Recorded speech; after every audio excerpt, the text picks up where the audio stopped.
అండి. కృపగల దేవ, నీ ఘనమైన నామానికి స్తుతులు స్తోత్రం చెల్లిస్తున్నాం ప్రభువా.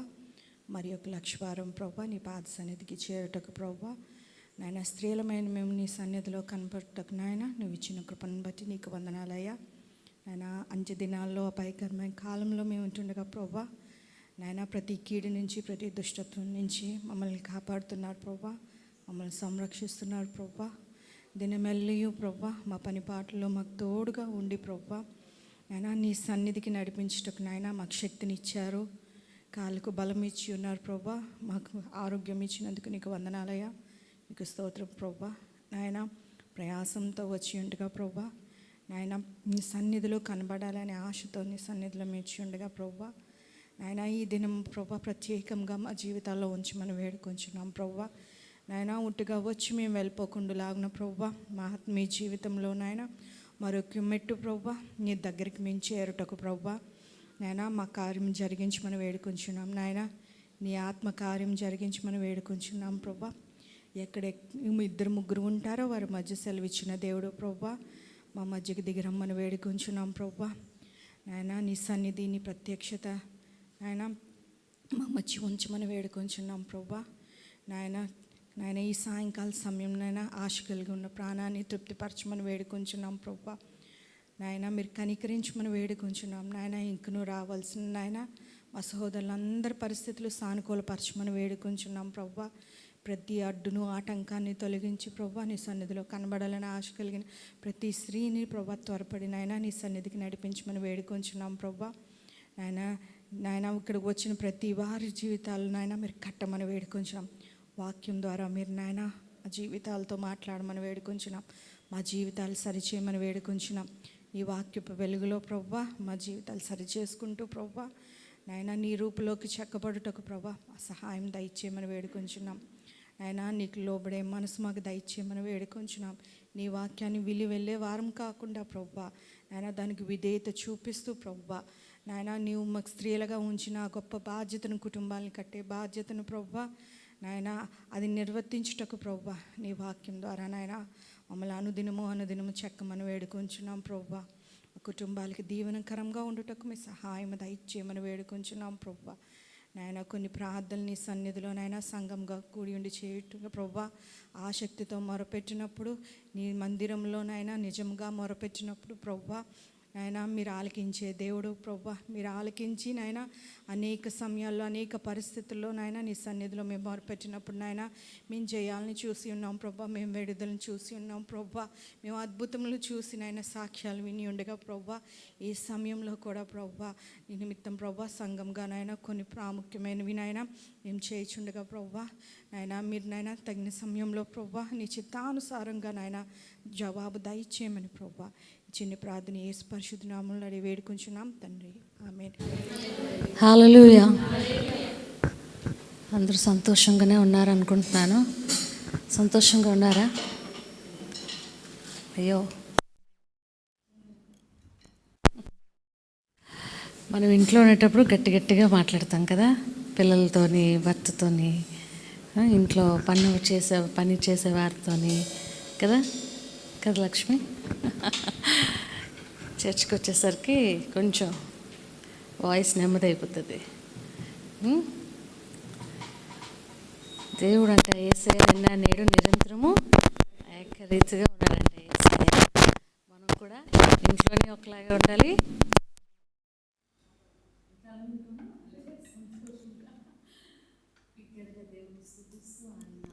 సంతోషిస్తూ ఉండాలి. అప్పుడు దేవుని మహత్ కార్యములు, అద్భుత కార్యాలు మన జీవితంలో మనం చూస్తూ ఉంటాం. హల్లెలూయా. మనందరికీ తెలిసిన పాట, పాటల పుస్తకం నుంచి 58వ పాట పాడుకుందాం. Song number 58. అందరికీ తెలిసిన పాట.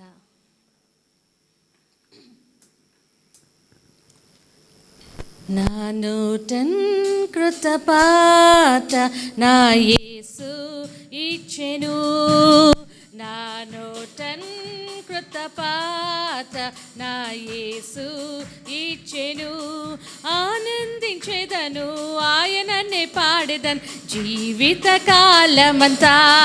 హల్లెలూయా. ఆనందించెదను ఆయననే పాడెదన్ జీవిత కాలమంతా. నా నోటన్ కృత పాట నా యేసు ఇచ్చెను. నా నోటన్ కృత పాట నా యేసు ఇచ్చెను. పాప బుద్ధ నుండి నన్ను లేవనెత్తెను, జీవ మార్గమున నన్ను నిలవబెట్టెను. పాప బుద్ధ నుండి నన్ను లేవనెత్తెను, జీవ మార్గమున నన్ను నిలవబెట్టెను. ఆనందించెదను ఆయననే పాడెదన్ జీవిత కాలమంతా. హల్లెలూయా. ఆనందించెదను ఆయననే పాడెదన్ జీవిత కాలమంతా. నా నోటన్ కృత పాట నా యేసు ఇచ్చెను. నా నోటన్ కృత పాట నా యేసు ఇచ్చెను. వ్యాధి బాధలందు నన్ను ఆదుకొనెను, కష్టాలన్నీ తీసివేసి శాంతినిచ్చెను. వ్యాధి బాధలందు నన్ను ఆదుకొనెను, కష్టాలన్నీ తీసివేసి శాంతినిచ్చెను. ఆనందించెదను ఆయననే పాడెదన్ జీవిత కాలమంతా. హల్లెలూయా. ఆనందించెదను ఆయననే పాడెదన్ జీవిత కాలమంతా. నా నోటన్ కృత పాట నా యేసు ఇచ్చెను. నా నోటన్ కృత పాట నా యేసు ఇచ్చెను. తల్లిదండ్రి బంధుమిత్ర జీవమాయనే, నిందను భరించి ఆయన మహిమను చాటెదన్. తల్లిదండ్రి బంధుమిత్ర బిగ్గరగా పడదామా. నిందను భరించి ఆయన మహిమను చాటెదన్. ఆనందించెదను జీవిత కాలమంతా. హల్లెలూయా. ఆనందించెదను ఆయననే పాడెదన్ జీవిత కాలమంతా. నా నోటన్ కృత పాట నా యేసు ఇచ్చెను. నా నోటన్ కృత పాట నా యేసు ఇచ్చెను. ఇహలోకపు శ్రమలు నన్ను ఏమి చేయును, పరలోకపు జీవితంనే వాంఛించెదను. ఇహలోకపు శ్రమలు నన్ను ఏమి చేయును, పరలోకపు జీవితంనే వాంఛించెదను. ఆనందించెదను ఆయననే పాడెదన్ జీవిత కాలమంతా. హల్లెలూయా. ఆనందించెదను ఆయననే పాడెదన్ జీవిత కాలమంతా. నా నోటన్ కృత పాట నా యేసు ఇచ్చెను. నా నోటన్ కృత పాట నా యేసు ఇచ్చెను. హల్లెలూయా. హల్లెలూయా. దేవునికి స్తోత్రం కలుగును గాక. మరొక్క పాట పాడుకుందాం. పాటల పుస్తకం 244 పాట. ఇది ఇంకా అందరికీ వచ్చిన పాట, బాగా పాత పాట.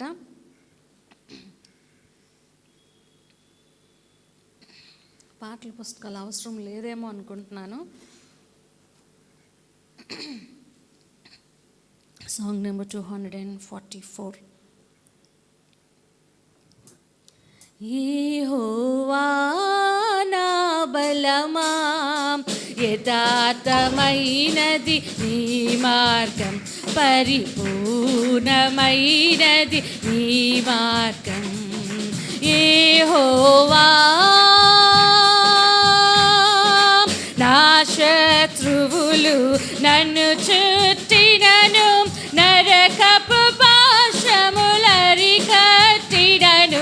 నా శత్రువులు నన్ను చుట్టినను, నరకపు పాశములరికట్టినను. వరదవలే భక్తిహీనులు పొర్లిన, వరదవలే భక్తి నన్ను ఎడబాయని దేవా, వదలక నన్ను ఎడబాయని దేవా, యెహోవా నా బలమా, యథార్థమైనది. దగ్గరగా పాడదాం. హల్లెలూయా. నీ మార్గం యెహోవా, నా దీపమును వెలిగించువాడు, నా చీకటిని వెలుగుగా చేయును, నా దీపమును. Praise the Lord. Hallelujah.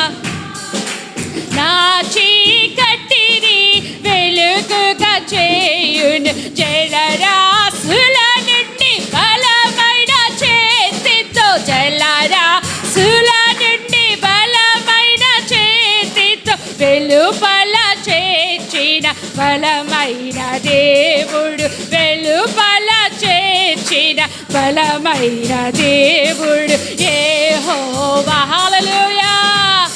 Praise the Lord. Yes, Lord. నీ మార్గం పరిపూర్ణమైనది, నీ మార్గం యెహోవా.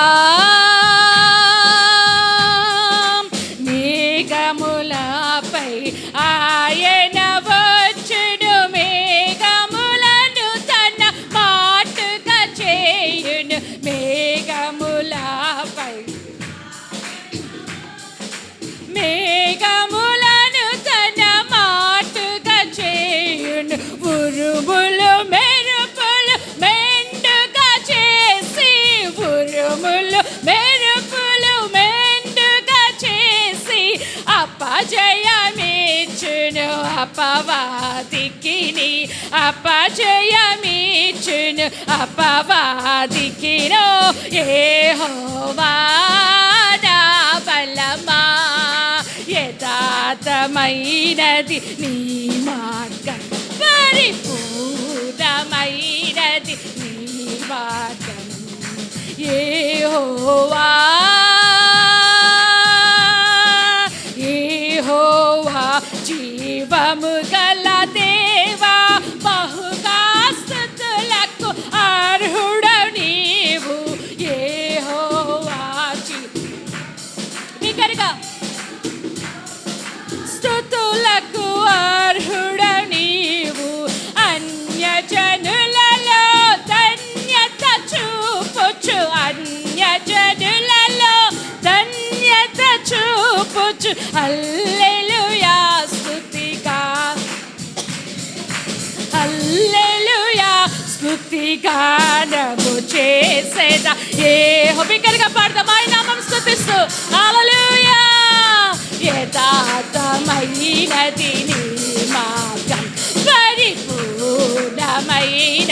నీ మార్గం యెహోవా నా బలమా, యథార్థమైనది నీ మార్గం, పరిపూర్ణమైనది నీ మార్గం యెహోవా. హల్లెలూయా.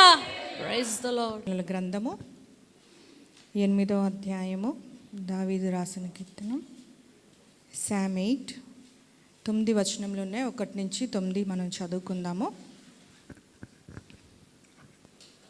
యెహోవా మా ప్రభువా, ఆకాశములలో నీ మహిమను కనపరచువాడా, భూమి అంతటా నీ నామం ఎంత ప్రభావం కలదు.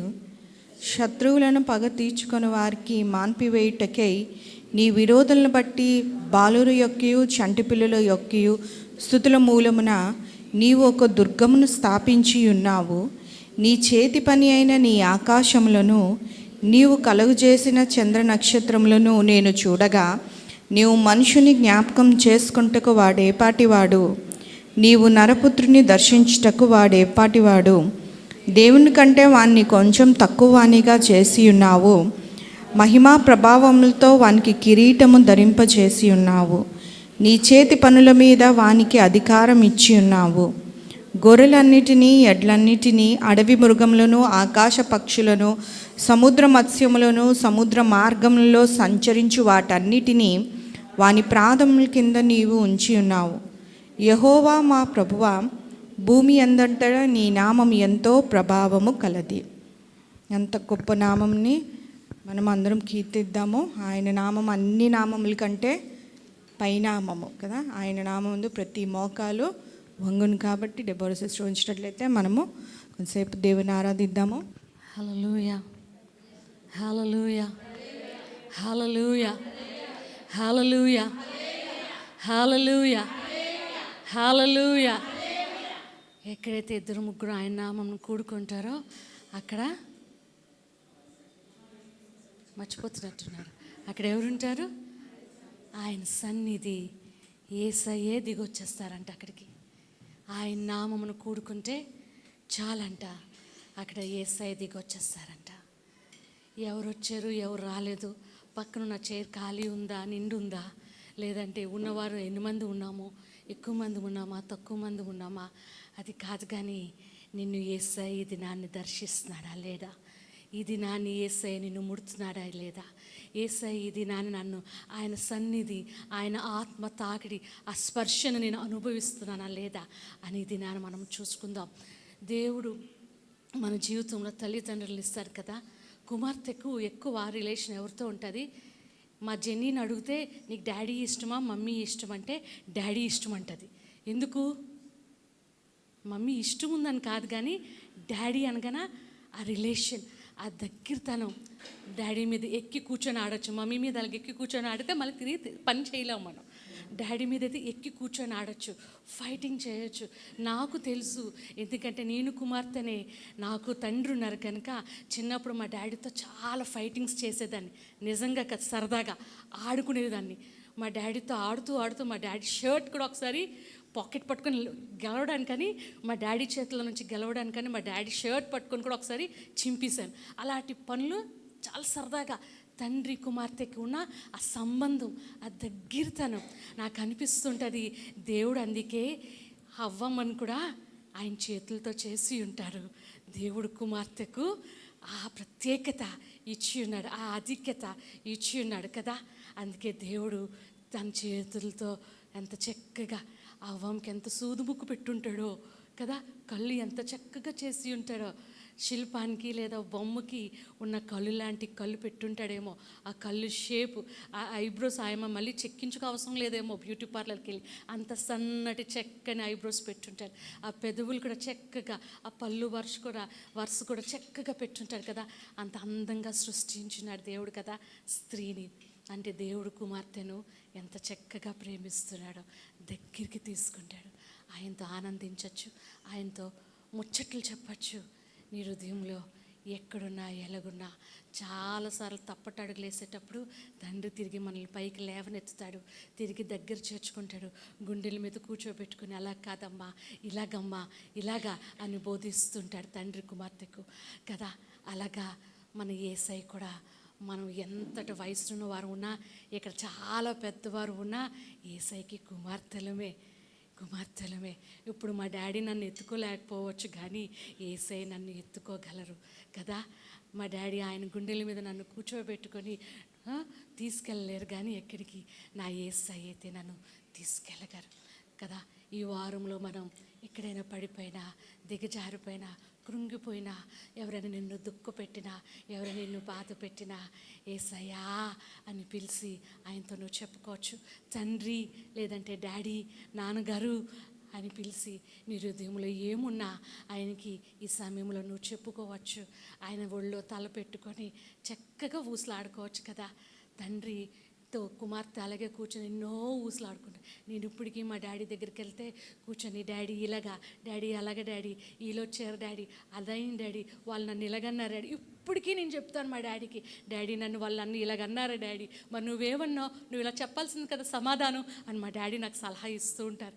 అలాగే యేసయ్య కూడా నీకు ఆలోచన చెప్పుతుంటాడు. ప్రియ సహోదరి, ఈ సమయంలో యేసయ్యని ఒక్క నిమిషం కళ్ళు మూసుకొని హృదయపూర్వకంగా, తండ్రి నా యేసయ్య హృదయపూర్వకముగా దేవుని స్తుతించడానికి, దేవుణ్ణి ఆరాధించడానికి మన జ్ఞానం కానీ లేదంటే మన ఏవో పెద్ద పెద్ద మాటలు కానీ అవసరం లేదు. యేసయ్యని ఆరాధించడానికి హృదయంలో నీ ఉన్న భావన, నీ హృదయంలో నీ ఉన్న ఆలోచన, హృదయంలో నీకున్న ఆ దుఃఖము, ఆ నిట్టూర్పు ఏమై ఉన్నదో నీ సంతోషమైన అవ్వచ్చు, ఆయనకి తెలియపరచుకో. ఆ ఇమోషన్ కావాలంతే. ఆ దేవునికి దగ్గర కావడానికి జ్ఞానం అవసరం లేదు. ప్రియా సహోదరి, ఈ సమయంలో యేసయ్యని ఆరాధించగలవా? యేసయ్యని కీర్తించగలవా? అంతకు మించిన తండ్రి, ఇహలోకమందు నీ తండ్రి నిన్ను ప్రేమించకపోవచ్చు, గని పరలోకమున్న తండ్రి నేను దగ్గర తీసుకుంటారు, నేను కౌగిలించుకుంటారు. ఆయన చేతిలో నిన్ను చెక్కుకొని ఉన్నారు కుమార్తె, నేను దగ్గర తీసుకొని నిన్ను ముద్దాడతారు. అలా కాదమ్మా, ఇలాగా అని ఆలోచన చెప్పడానికి ఆయన చాలా ఇష్టం. మరి నీకు ప్రియ సహోదరి, నీకు ఇష్టమేనా? Hallelujah, hallelujah, hallelujah, hallelujah, hallelujah. Praise you, Jesus. గాఢంధకారలోయలో నీ నడిచిన ప్రతి వేళలో తోడున్న నా తండ్రివి. గాఢంధకారలోయలో నీ నడిచిన ప్రతి వేళలో తోడున్న నా తండ్రివి. 1000 మంది కుడి ఎడమకు కూలినా కూలును గాని చెదరకుండా నన్ను కాపాడు ప్రేమ. 1000 మంది కుడి ఎడమకు కూలినా కూలును గాని చెదరకుండా నన్ను కాపాడు ప్రేమ. యేసయ్యా, యేసయ్యా, యేసయ్యా, యేసయ్యా, యేసయ్యా, యేసయ్యా, యేసయ్యా, యేసయ్యా. నా తండ్రి నీవే, అందరం చెప్తామా? నా దేవుడవు నీవే, నా తండ్రి నీవే, నీవే. మరొకసారి చెప్తామా? నా తండ్రి నీవే, హో, నా దేవుడవు నీవే, నా తండ్రి నీవే, నీవే. నా అడుగులు తప్పటడుగులై నడచిన నా ప్రతి మార్గము సరిచేయు నా తండ్రివి. అవును ప్రియ సహోదరి, నా అడుగులు తప్పటడుగులై నడిచిన నా ప్రతి మార్గము సరిచేయు నా తండ్రివి. పగలు ఎండదే పైనను రాత్రి వెడలదే పైనను తగలకుండా కాచే నీ ప్రేమ. పగలు ఎండదే పైనను తగల నీ ప్రేమ. యేసయ్యా, బిగ్గరగా చెప్తామా? యేసయ్యా, యేసయ్యా, యేసయ్యా, యేసయ్యా, యేసయ్యా, యేసయ్యా, యేసయ్యా. మరొకసారి యేసయ్యా, యేసయ్యా, యేసయ్యా, యేసయ్యా. నా తండ్రి అవును యేసయ్యా, నా దేవుడవు. అవును తండ్రి, నా తండ్రి నీవే, నీవే. మరొకసారి చెప్దామా? నా తండ్రి నీవే. ఓహో, ప్రైజ్ యు లార్డ్. ఓహో, నా తండ్రి నీవే, నీవే. యేసయ్యా, యేసయ్యా, యేసయ్యా, యేసయ్యా, యేసయ్యా,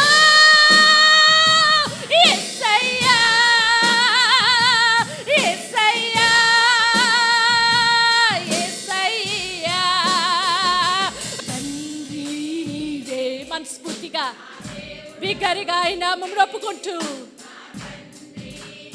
ఓహో ఎస్ ఎస్ ఎస్ నా తండ్రి, అవును ప్రభువా, నా దేవుడవు నీవే, నా తండ్రి నీవే నీవే, నా తండ్రి నీవే, నా దేవుడవు నీవే, నా తండ్రి నీవే నీవే, నా తండ్రి నీవే, నా దేవుడవు నీవే, నా తండ్రి నీవే నీవే. యేసయ్యా యేసయ్యా యేసయ్యా యేసయ్యా, అవునేసయ్యా, యేసయ్యా యేసయ్యా యేసయ్యా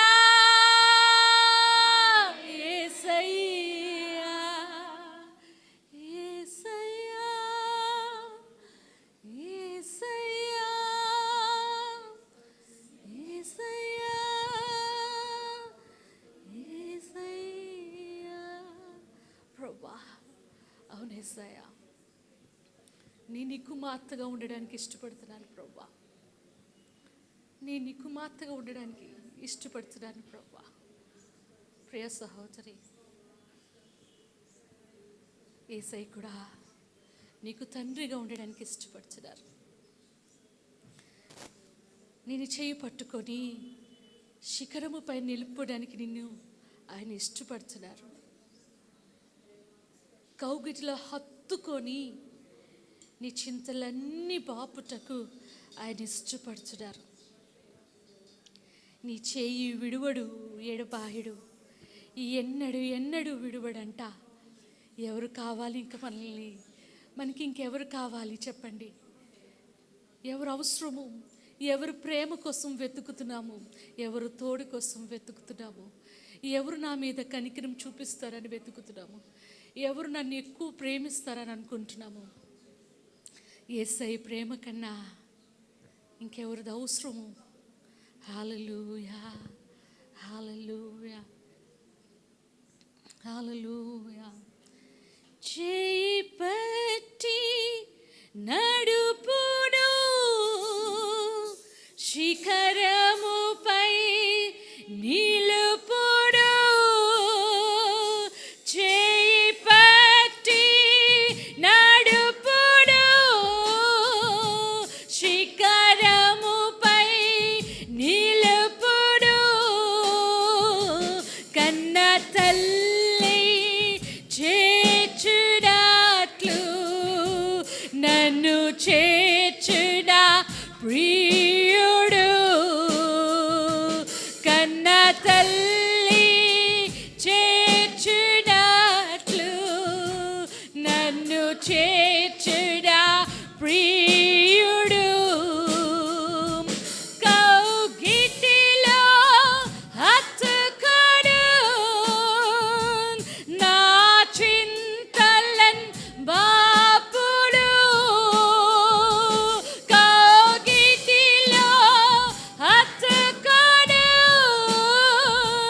నా చింతలన్ బాపుడు, కన్న తల్లి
నామమును కన్న తల్లి చేర్చుడట్లు నన్ను చేర్చుడా ప్రియుడు. అందరం రెండు చేతుల పైకెత్తి హల్లెలూయా, రెండు చేతుల పైకెత్తి పాడతామా?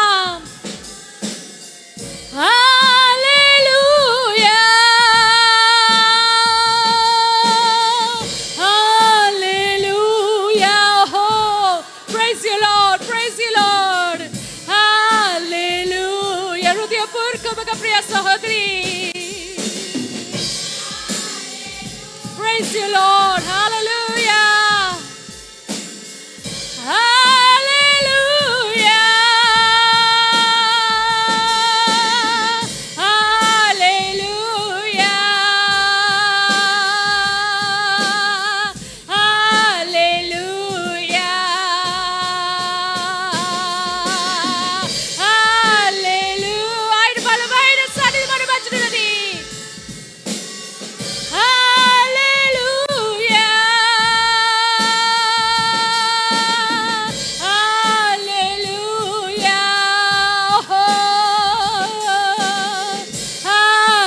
హల్లెలూయా. చెప్పట్లు కూడా అట్టుకుంటే ఆయన కనపడదామా? Hallelujah. Praise you Lord, praise you Lord, praise you Jesus. Thank you Holy Spirit, thank you Lord, thank you Father. హల్లెలూయా.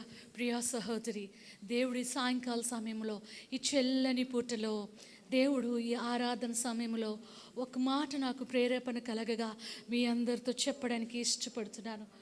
నేను తండ్రి వలె తల్లి వలె ఆదరిస్తానంటున్నాడు దేవుడు. నిన్ను తల్లి చూపించిన ప్రేమతో నిన్ను దగ్గరికి తీసుకోవాలని అనుకుంటున్నాడు దేవుడు.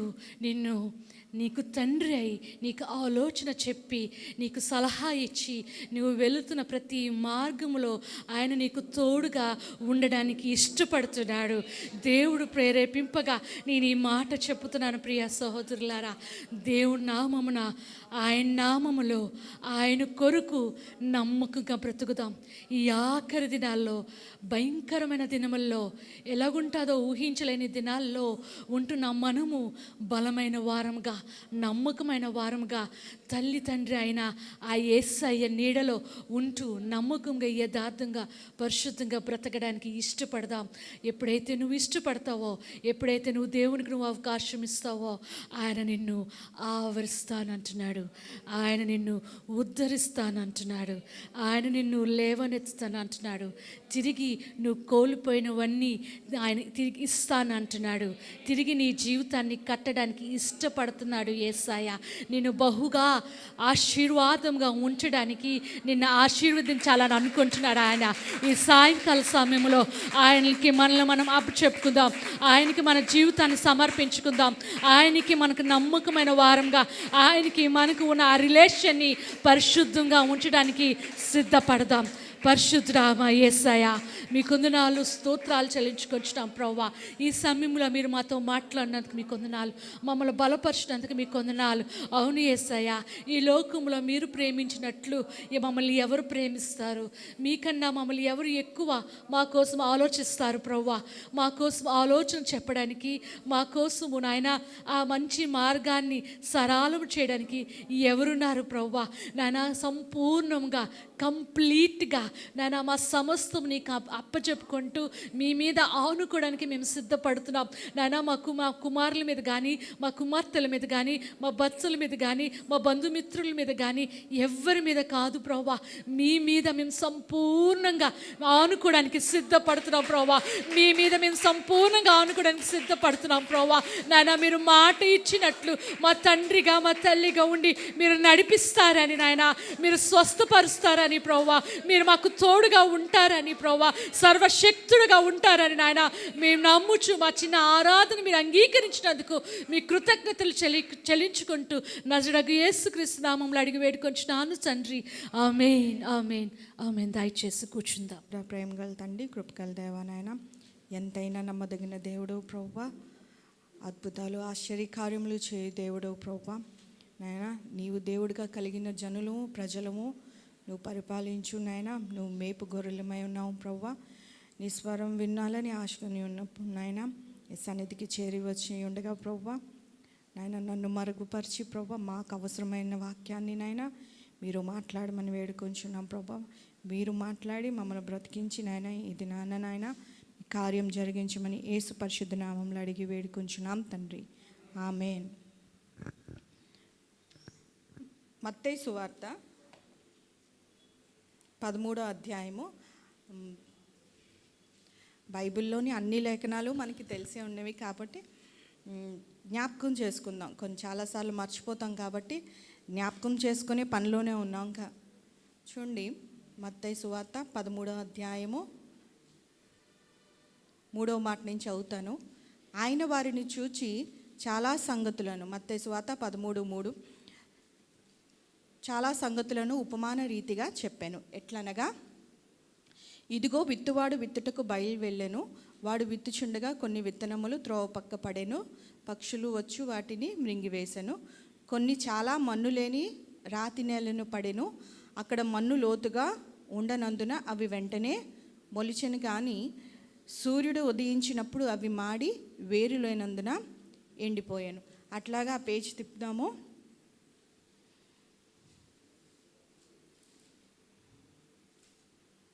19 నుంచి చదువుతాను చూడండి, పేజ్ తిప్పి. అదే అధ్యాయము 19 నుంచి. ఎవడైనా రాజ్యమును గూర్చిన వాక్యం వినియు గ్రహింపక ఉండగా దుష్టుడు వచ్చి వాని హృదయంలో విత్తబడిన దానిని ఎత్తుకుపోవును. త్రోవ ప్రక్కన విత్తబడిన వాడు వీడే. రాతి నేలను విత్తబడిన వాడు వాక్యం విని వెంటనే సంతోషంతో దాన్ని అంగీకరించువాడు. అయితే అతనిలో వేరు లేనందున అతడు కొంతకాలం నిలిచిన కానీ వాక్యం నిమిత్తము శ్రమ అయినను హింస అయినను కలుగగా అభ్యంతరము పడును. ఇక్కడ మనం రెండుని చూసినట్లయితే మనం కామన్గా ఏం చూసుకున్నామంటే, ఒక విత్తువాడు విత్తుతున్నాడు కదా. విత్తుతున్నప్పుడు కొన్ని త్రోవ పక్కన పడ్డాయి, కొన్ని రాతి నేలను పడ్డాయి, కొన్ని ముళ్ళ పొదల్లో పడ్డాయి. కానీ ఇక్కడ మనం చూసుకున్నది ఏంటంటే, రాతి నేలను పడి మన్ను లేని రాతి నేలను పడిన అది మన్ను లోతుగా ఉండనందున అదేంటంటే, ఇక్కడ వెనకాల చూసుకుంటే దాని భావాన్ని చెప్తున్నారు యేసే తన శిష్యులతో. ఏంటంటే, వినేటప్పుడు చక్కగా వింటూ ఉంటాం, సంతోషంగా తీసుకుంటూ ఉంటాం. కానీ ప్రభు కొరకు, ప్రభు నామమును బట్టి, లేదంటే ఆత్మీయ జీవితంలోని శ్రమ వచ్చినప్పుడు, హింస వచ్చినప్పుడు, బాధ వచ్చిన శ్రమ ఇక్కడ ఏముందమ్మా, హింస కూడా, హింసించబడే దినాల్లోకి మనము వచ్చి ఉన్నాము, మనం చూస్తున్నాము, మనం వింటున్నాం. అంచె దినాల్లో వస్తాయి కాదు కానీ అంచె దినాలు వింటున్నాం కదా. 2 రోజులకి భూకంపాల కోసం ఎర్త్క్వేక్స్ వింటున్నాం, సునామీలు వింటున్నాం, యుద్ధ సమాచారాలు వింటున్నాం, అన్నీ వింటున్నాం. కాబట్టి మరి జాగ్రత్తగా ఏంటంటే హింస వచ్చి మరి జాగ్రత్తగా ఆత్మీయ జీవితాన్ని మనం కాపాడవలసిన అవసరం ఎంతైనా ఉన్నది. ఏంటంటే శ్రమ అయినను హింస అయినను కలుగుగా వారు అభ్యంతరపడరు. వినేటప్పుడు చక్కగా వింటూ ఉంటాము, బాగుంది అని అనుకుంటాం, ఇది నా కోసమే అని అనుకుంటాం. కానీ ఆ తర్వాత ఏంటంటే దానికి వేరు లేదంట. చూడండి, ఎప్పుడన్నా క్రైస్తవ ఆత్మీయ జీవితానికి ఏంటంటే వేరుపారిన జీవితమే ప్రాముఖ్యమైనది. Christian life is all about rooted in Christ. ఎక్కడున్నాయంట మన వేర్లు క్రీస్తులో ఉండాలి. మనం ఎక్కడ కట్టుకోవాలంటే ఆత్మీయ జీవితాన్ని, క్రైస్తవ జీవితాన్ని ఎక్కడ కడుతున్నామంట, క్రీస్తు అనే బండ మీద కడుతున్నామంట. అలా కడితేనే ఏమొస్తుందంటే, వానలు వస్తాయి, వరదలు వచ్చాయి, బయట కట్టేవి కూడా ఉంటాయి కదా, అన్నీ ఉన్నాయి. మొన్నటి విన్నాం, సింహాచలంలోని ఒక గోడ కూలిపోయిందండి.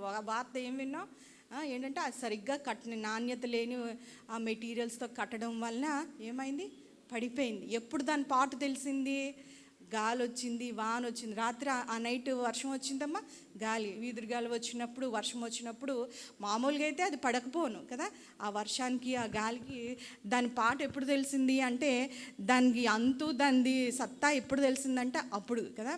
మన సత్తా ఆత్మీయ జీవితంలో ఎప్పుడు సత్తా తెలుస్తుందంట, కష్టం వచ్చినప్పుడు, హింస వచ్చినప్పుడు, అప్పుడు ప్రభు కొరకు నిలబడే సమయాలు వచ్చినప్పుడు వెనుక తిరిగిపోతున్నామా, విడిచిపెట్టేస్తున్నామా, ప్రభువుని అమ్మేస్తున్నామా, లేదంటే లోకంతో ఐక్యమైపోయి మనం వెళ్ళిపోతున్నాం. అయితే 2 ఎస్ అని ముందుకు వెళ్ళిపోవడం, లేదంటే వెనుక తిరిగి వీపు చూపించి నాగటి మీద చేయబెట్టి వెనుక తిరిగి, అట్లాంటివన్నీ విన్నట్టే విని ఆ సమయానికి ప్రభు కొరకు నిలబడలేకుండా వెనక్కి వెళ్ళిపోయిండే. అటువంటి పరిస్థితుల్లో మన విశ్వాసానికి పెను సవాళ్ళు విసిరే దినాల్లోకి మనం విశ్వాసాలుగా వచ్చి ఉన్నాం. కాబట్టి మొన్న ఇంకొక విషయం కూడా ఉంది. ఇక్కడ సీతందారిలోనే ఒక లేడీ స్కూటీ మీద వెళ్తూ, విన్నారో లేదో కదా, ఏంజీ ముందు వెళ్తూ ఉంటే ఒక చెట్టు పెద్దది పడిపోయి ఆమె చనిపోయింది. ఆవిడ స్కూటీ మీద వెళ్తుంటే ఏం లేదు, చెట్టు పడిపోయి ఆవిడ హెల్మెట్ వేసుకోలేదు, ఎందుకు ఇవన్నీ చెప్పడం వెనక ఏంటంటే, ఏదైనా ఒక కట్టడానికి పెద్ద అంతస్తు 4-5 అంతస్తులు 23 అంతస్తులు ఏదైనా వేసారంటే ఆ బిల్డింగ్కి పునాది ఏంటంటే దానికి లోతుగా ఉండాలి. పునాది లేకుండా దానికి ఏంటంటే నిలబడదు. అట్లాగే ఈ దేనికన్నా చూడండి, బయట మనం కనిపిస్తూ ఉంటాం బాగానే, అంతా బాగానే ఉంటాం, లోపల ఏ అవయవాలు అన్నిటికీ మన ఆరోగ్యం, మనిషి జీవిత ఆరోగ్యం ఎక్కడ ఆధారపడి ఉందంటే, ఇప్పుడు నేను బాగానే కనబడుతున్నాను, నాకు ఫాల్ట్ ఎట్లా తెలుస్తుంది? నాకు కొన్ని బ్లడ్ టెస్టులు కానీ ఏమైనా చేస్తే లోపల గుండె పనిచేస్తుందో, ఊపిరితిత్తులు పనిచేస్తుందో, అవన్నీ కదా. బయట కనిపించేదంతా మెరిసేదంతా బంగారం కాదు, లోపల పనిచేసిన దాన్ని బట్టి నా అవయవాలన్నీ సరిగ్గా పనిచేస్తే నేను ఆరోగ్యవంతురాలుగా కనబడతాను. బయటికి కనబడే దాన్ని బట్టి కాదు కదా. మనం బయట అందరం బాగా శుభ్రంగా రెడీ అవుతాము, తలదూకుంటాం, వచ్చే ముందు 1-2 సార్లు అద్దంలో అంతా కరెక్ట్గా ఉందో లేదో చూసుకుంటూ ఉంటాం. కానీ మన ఆత్మీయ అద్దం ఏంటంట ఇది కదా. దేవుడు ఏం చేస్తాడంట, గొడ్డలు ఎక్కడ పెడతాడంట, కొమ్మల మీద ఆకుల మీద పెట్టడం అనలేదు. కానీ యోహాను సువార్తలో ఎక్కడంట, వేరు దగ్గర కదా. అందుకే ఆత్మీయ జీవితం ఎప్పుడు ఏంటంటే ప్రాముఖ్యమైంది ఏంటంటే, మనము ఎంత లోతుగా ఉన్నాం. బయటన ఏంటంటే సంఘము, చర్చు, పన్నులు ఇవన్నీ బయటకు కనిపించేవి, లేదంటే ప్రార్థనలు చేసేవి కదా, సంఘంలో ప్రార్థనలు చేసేవి, లేదంటే కానుకలు ఇచ్చేవి, పాటలు పాడేవి, సంఘంకి వచ్చేవి, అవి ప్రాముఖ్యమైనప్పటికీ కూడా ఇవన్నీ బాగుండాలంటే ఆత్మీయ జీవితంలో, సంఘంలో బాహ్యంగా నువ్వు బాగుండాలంటే ముందు ఎక్కడ ఉండాలంటే కనెక్షను అంతరంగంలోని బాగుండాలంట. దేవునితో నువ్వు అన్యోన్యమైన సహవాసము మనం దేవునితో కలిగి ఉండాలి. చూడండి, అబ్షాలోము అన్న అందమైన వాడు లేడని దేవుని వాక్యము చెప్తుంది కదా. రాహేల్ కూడా అందమైంది కదా, చక్కనిదని ఉంటుంది. కానీ వాళ్ళ హృదయాల్లో ఏంటంటే దుష్టత్వం ఉంది, దేవుడికి అనుమతించలేనంత ఏంటంటే దూరం ఉంది, వారికి దేవునికి కనెక్షనే లేదు కదా. బాహ్యంగా వారు చాలా అందమైన వారు కదా, బయటికి కనిపించేవన్నీ ఏంటంటే మనము దేవునితో సంబంధాన్ని ఉంది. మనకి వ్యక్తిగతంగా దేవుడితో సంబంధం ఎట్లాగున్నది అని మనం చూసుకోవాలి. చూడండి, లీనింగ్ టవర్ ఆఫ్ పిజా అని ఒక ప్రపంచంలో ఒక అద్భుతమైన కట్టడం ఒకటి ఉంది. అదేమవుతుందంట, ఎప్పుడన్నా గూగుల్లో టైప్ చేయండి, ఏంటంటే కొన్ని డిగ్రీల యాంగిల్ ఇట్లా టిల్ట్ అయి ఉంటుంది. ఎందుకు టిల్ట్ అయి ఉంటుందని అంటే, దాని కిందన దాన్ని అయితే అనేక సంవత్సరాలు అనేక మంది ఇంజనీర్లు అనేక కోట్ల డబ్బులు పెట్టి దాన్ని చేశారు. ఎట్లాగా ఇట్లా వాలిపోవడానికి కాదు, కానీ ఏంటంటే దాని పక్కన నించొని మేము ఫోటోలు తీసుకుంటారు అంతా టూరిస్టులు వెళ్ళి. కానీ ఏంటంటే ఇప్పుడు అట్లాగా ప్రసిద్ధి చెందింది, కానీ దానికి ఏంటంటే కిందన ఏంటంటే దాన్ని నేల సరైనది కాదు, అంతా లూజ్గా ఉండడం వల్ల, సరైన మట్టి లేకపోవడం వల్ల ఏమైందంట అట్లాగా ఒదిగిపోయిందంట. ఏదన్నా అట్లాగే ఏంటంటే ఎట్లా పైన చెట్టు బాగా ఉండాలంటే, ఇప్పుడు అది పడిపోయింది అన్నాను కదా, ఆ చెట్టు తీరా చూసి ఆ పడిపోయిన తర్వాత లోపలంతా ఏంటంట బయటికి బాగానే ఉంది. ఆ నైట్ వర్షం రావడం వల్ల, గాలి వేయడం వల్ల ఏంటంటే అది ఎందుకు పడిపోయిందంట, లోపల నుంచి ఏమైందంట చెద మొత్తం అంతా. అది కెమెరామ్యాన్ షూట్ చేస్తున్నాడు ఆ న్యూస్ చెప్తూ, లోపలంతా బయటికి బాటలోనే ఉంది కానీ లోపలంతా చెద పట్టేసి ఉంది. బయటికి కనిపించేది మనం చేస్తున్నాం. ఇప్పుడు చక్కగా పాటలు పాడొచ్చు, సంఘంలో ప్రార్థన చేయొచ్చు, కానీ ఇంటి దగ్గర చెయ్యాల్సింది నీకు నీ దేవునికి వ్యక్తిగతంగా లేకపోతే ఏమవుతుందంట, అంతంలోని బయటికి బాగానే ఉంటాం, బయటికి సంతోషంగానే ఉంటాం, బయటికి భక్తి చేస్తున్న వారంగానే ఉంటాం, కానుకలు ఇచ్చే వారంగానే ఉంటాం, కానీ వ్యక్తిగతంగా మనకి ఆయనతో సంబంధం లేకపోతే, వ్యక్తిగతంగా ఆయన మనము ఎరిగిన వారమే లేకుండా, what is your father to you కదా. ఈ సృష్టికర్త కాదు, సృష్టికర్త మనం ఎరిగి ఉన్నాం కదా. మనము అంత ఏంటంటే మహాకాశములు పట్టజాలని దేవుడు ఏమయ్యాడంటే మనకి, ఆయన ఎవ్వరికీ దూరంగా ఉండనేరడు. అసలు ఆదాము అవ్వను సృష్టించింది దేనికంట, వ్యక్తిగతంగా ఉండటానికి కదా, వ్యక్తిగతంగా ఆయనతో సావాసం చేయడానికి.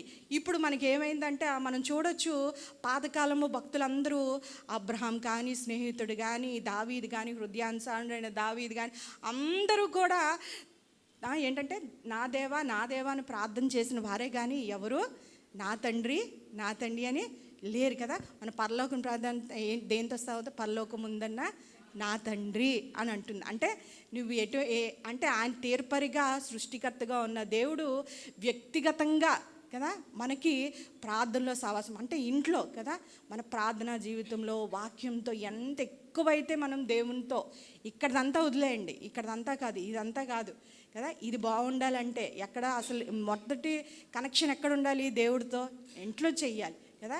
ఇంట్లోని వ్యక్తిగతంగా రహస్యంగా మన పర్సనల్ టైం అవంతా వ్యక్తిగతంగా ఆయనతో బాగుంటే ఏమవుతుందంట, మిగతాదంతా దేవుడు చూసుకుంటాడంట. మిగతా దానికి మనము చూసుకొనే అవసరం లేదన్నమాట. అంటే అటువంటిది ఏంటంటే నూతన నిబంధన వచ్చేసరికి ఎటువంటి ధన్యత వచ్చింది? తండ్రి అని సంబోధించి మనకి వచ్చేసింది కదా. తీర్పరిగా ఉన్న దేవుడు, సృష్టికర్త అయిన దేవుడు. ఇప్పుడు ఏంటంటే ఆ రోజుల్లో ఏంటంటే భయం కొద్దీ వారు ఏంటంటే భక్తి చేసేవారు. దేవుడు ఎక్కడ తీర్పు తీస్తాడో లేదంటే ఉగ్రతను ఎట్లా వచ్చేస్తుందో. కానీ ఇప్పుడు ఏంటంటే మనము ఏంటంటే ప్రేమతోని మన ఆయన సమీపిస్తున్నాం. ఎందుకంటే ఆ నూతన నిబంధన ఆయన ప్రత్యక్షత ఉంది, శిలువ మరణం వచ్చింది, పునరుద్ధానం చూసిన వాళ్ళం. కాబట్టి ఏమవుతుందంట, నా దేవుడు నా కొరకు ఏ కార్యం చేసి ఉన్నాడో హౌ డు వి రెస్పాండ్ అంటే మనం తిరిగి ఎట్లాగ మనం చేస్తుంటే భయంతో కాదు కదా, భయంతో కాదు కానీ ప్రేమతోని మనం ఏం చేస్తున్నామంట, ఆయన్ని సమీపిస్తున్నామంట. అటువంటి దేవుడు ఏంటంటే అటువంటిగా వ్యక్తిగతంగా మనం సంబంధాన్ని ఉండటానికి మనము ప్రయాసపడే ఉండొచ్చు. చూడండి కొలొస్సీలు రాసిన పత్రిక 2వ అధ్యాయంలో కూడా చూద్దాం ఒక మాట. కొలొస్సీలు రాసిన పత్రిక 2వ అధ్యాయము 6 నుంచి 7 వరకు ఎవరైనా చదవండి.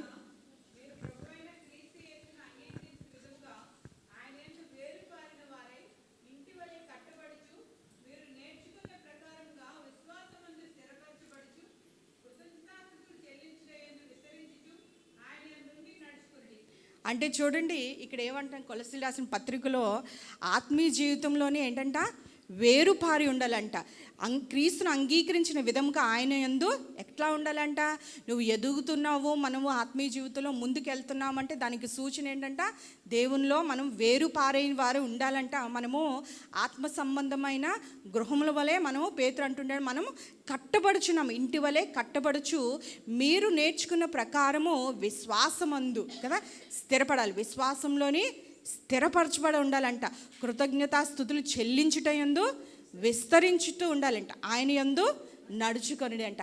అంచె దినాల్లో ప్రభు ఖచ్చితంగా ఏం మాట్లాడుతూ ఉంటారంట, కృతజ్ఞత లేని వారు ఉంటారు. అందులోని ఒక లిస్ట్ ఉంటుంది, అందులో ఎవరు ఉంటారు? ఫస్ట్ కృతజ్ఞత లేని వారు ఉంటారు. ఆ తర్వాత నేను మనిషి కుమారుడు భూమి మీదకి వస్తున్నప్పుడు విశ్వాసాన్ని నేను కనుగొంటానా అంటే వేరుపారినప్పుడు మనము ఈ లోక సంబంధం కాదు కాబట్టి మనం ఎట్లా ఉంటామంటే విశ్వాసంలో స్థిరపడిన వారమై ఉంటాం. దాంతో కృతజ్ఞతాస్తుతులు చెల్లించట్లో విస్తరిస్తూనే ఉంటాము. అనుదినము చాలాసార్లు దేవునికి మనకి ఏంటంటే కృతజ్ఞతాస్తుతులు అంటే టేక్ ఇట్ ఫర్ గ్రాంటెడ్ కింద తీసేసుకోండి. దేవుడు ఒక గడి ఇచ్చినప్పుడు మన జీవితకాలాన్ని ఆయుష్ పెంచుతున్నప్పుడు దేవుడు కదా చేశాడు కదా అని చెయ్యాలి కదా అనుకుని వెళ్ళిపోవడం కాదు. కానీ ప్రతి దాని పట్ల మన మనసు ఎట్లాగుంటుంది, ప్రభువా ఈ దినాన్ని నేను పొందుకున్నాను, ఈ దినాన్ని కష్టం నుంచి నన్ను దాటించావు ప్రభువా, అది కృతజ్ఞత చెల్లించుట అది దేవుని చిత్తమై ఉన్నదంట. అటువంటి దినాల్లో మనం వెళ్తున్నప్పుడు ఇట్లాగా మనం వేరుపారిన జీవితానికి కనబడే 2 రుజువులు సూచనలు ఏంటంటే విశ్వాసంలోని స్థిరపరచబడుతూ ఉంటాము, కృతజ్ఞతాస్తుతులు చెల్లించుట అంటూ మనము విస్తరించండి. యాకోబు పత్రిక అంటే అంతరంగ జీవితము చాలా ప్రాముఖ్యమైనది. చూడండి మొదటి యాకోబు పత్రిక 1వ అధ్యాయము 20 నుంచి 21 నుంచి చెప్పండి.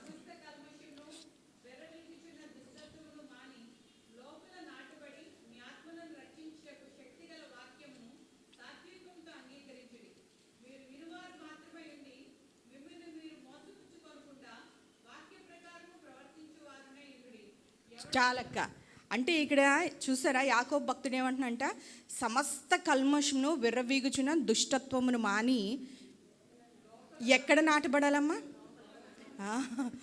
చెవులు ఇట్లా వినేసి ఇట్లా వెళ్ళిపోవడం కాదు, కానీ ఇక్కడిక్కడే విడిచిపోవడం కాదు, కానీ లోపల హృదయం ముందు అది నాటబడ. చూడండి వ్యవసాయం చేసిన వాళ్ళకి చిన్న ఐడియా ఉంటే ముందు ఏదైనా పంట వేయాలంటే ఏం చేస్తాడు అంటే ఆ ఫార్మర్ ఏం చేస్తాడు, ఎద్దుల్ని కాడుల్ని కట్టి దున్నుతా ఉంటూ ఉంటాడు కదా. ఒక 2 రోజులు ఖచ్చితంగా దున్నుతూ ఉంటాడు. లేదన్నా రాళ్ళు రప్పలు లేదంటే ఆ విత్తనాలు వేసి దానికి పైకొచ్చి మొలకెత్తాలంటే దానికి అడ్డుగా కింద ఉండకూడదు. దాని వేరు లోతుగా ఉండాలంటే, కిందకి వెళ్ళాలంటే, లేదంటే దాని మొక్క బయటికి రావాలంటే, జర్మినేట్ అవ్వాలంటే ఏం చేస్తూ ఉంటాడంట, అక్కడున్న రాళ్ళన్నీ ఏరుతుంటాడు కింద నుంచి పై వరకు. అంటే మిక్సింగ్ లాగట, కిందున్న మట్టి అంతా లేదా కిందున్న ఆ సాయిల్ అంతా పైకి వస్తూ ఉంటుంది. మొత్తం అంతా మిక్స్ చేసి ఏంటంటే ఆ సూర్యరశ్మి, ఆ నీరు, ఆ ఎరువులు గట్టిగా ఆ మొక్కకి వెళ్ళాలని, అక్కడ జర్మినేట్ అవడానికి ప్రతి విధమైన పరిస్థితి అనుకూలంగా చేసి 4-5 సార్లు ఒక 2 రోజుల ముందు లేదంటే ఎన్ని రోజులు అయితే అన్ని రోజులు ఏం చేస్తారంట, దాన్ని దున్నుతూ ఉంటారంట. అట్లాగే ఇక్కడ మనకి ఏంటి ఉండాలంట, హృదయంలోని విన్న వాక్యాన్ని చాలాసార్లు సంఘానికి వస్తున్నట్టే వింటున్నట్టే వింటూ ఉంటాం. కానీ ఇక్కడికిక్కడే మనము వదిలేసి వెళ్ళిపోయే వారంగా కాదు, కానీ రాతి నేలన పడినా కాదు. కొంచెం కాలము మనం సంతోషిస్తామంటాం వాక్యం విన్నప్పుడు కదా, కానీ ఆయా పరిస్థితులు వచ్చినప్పుడు మనం తొలగిపోతూ ఉంటామంట. కానీ ఏంటి అడ్డంగా ఉంటాయంట, కల్మషమును విర్రవీగుచున్న దుష్టత్వం. అసలు దుష్టత్వమునే చాలా అంటే దేవునికి విరుద్ధమైన దుష్టులు కదా. అట్లాంటిది విర్రవీగుచున్న దుష్టత్వం అంటే ద పీక్స్ అన్నమాట కదా, దుష్టులు. అటువంటి విర్రవీగుతున్న దుష్టత్వము, కల్మషం. చాలాసార్లు వాక్యాన్ని వినేటప్పుడు ప్రతి ప్రసంగానికి చూడండి, యోహాను భక్తుడు బాప్తిసం ఇచ్చి యోహాను, సర్పసంతానమా మీ రాబో ఉగ్రత నుంచి తప్పించేవాడు ఎవరు అని చెప్పి ప్రకటించినప్పుడు 3 రకాల మంది ఉంటారు. ఒకళ్ళు సామాన్యులు ఉంటారు, పరిసయ్యులు ఉంటారు, సైనికులు ఉంటారు. వారందరూ ఏంటంటుంటారంటే, మేమేం చేయాలి, ఇప్పుడు మారు మనసు తగిన ఫలాలు మేము పొందట్లేదు కదా, మేమేం చేయాలి అని ముగ్గురు 3 రకాలమైన ఆడియన్స్ వచ్చినప్పుడు వాళ్ళు అడుగుతూ ఉంటారు. వారు ముగ్గురికి విభిన్నమైనవి చెప్తూ ఉంటారు. చూడండి, లూకాసు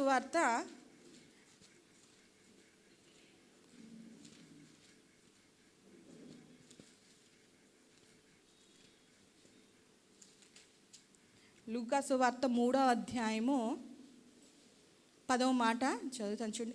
అందుకు జనులు, 3వ అధ్యాయం 10వ మాట, అందుకు జనులు అలాగైతే మేమేమి చేయవలనని అతన్ని అడుగగా, అతడు 2 అంగీలు కలవాడు ఏమీ లేని వానికి ఇవ్వవలను, ఆహారం కలవాడు అలాగే చేయవలనని వారితో చెప్పాను. సుంకర్లు బాప్తిజం పొంది వచ్చి, బోధకుడా మేమేమి చేయవలన అతన్ని అడుగగా, అతడు మీకు నిర్ణయింపబడిన దానికంటే ఎక్కువ తీసుకోవద్దని. సైనికులు మేమేమి చేయవలన అతను అడిగిరి. అందుకు అతడు, ఎవరిని బాధ పెట్టకు, ఎవరి మీదయు అపనింద వేయకు, మీ జీతంలో తృప్తి పొంది ఉండుడని వారితో చెప్పాను. ముగ్గురికి 3 రకాలు ఉంటాయి.